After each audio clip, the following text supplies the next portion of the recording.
A study found that it takes an average of 7.1 years for Koreans to make their first housing purchases.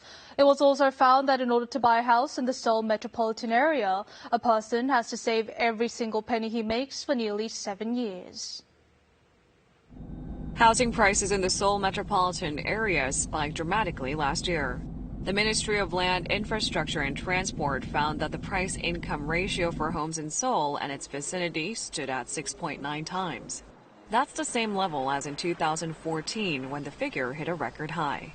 This figure indicates that a person has to save every bit of his or her income for 6.9 years to be able to afford a home in the Seoul metropolitan area. The national average is 5.5 times, which means that the price gap between the homes in Seoul and those in other regions has grown wider. The ministry also found that it takes 7.1 years for Koreans to purchase their first homes. The figure has gone up since last year. 작년에 수도권의 재건축 재개발로 인한 관심이 높아졌었고요. 그런 여러 가지 상황들이 이런 결과로 나타난 게 아닌가 이런 생각이 듭니다. The percentages of home ownership and homeowners who actually occupy their homes maintain the record-setting 2017 level.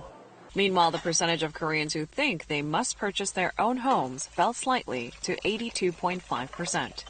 A series of government measures has modestly improved the housing situation for young people and newlyweds. Fewer young residents are now living in dire conditions, including the basement, semi-basement, or rooftop rooms, while a higher number of newlyweds now reside in their own homes. For this study, the Korean Research Institute for Human Settlements and Hanguk Research conducted individual interviews on roughly 60,000 households for 6 months since last June.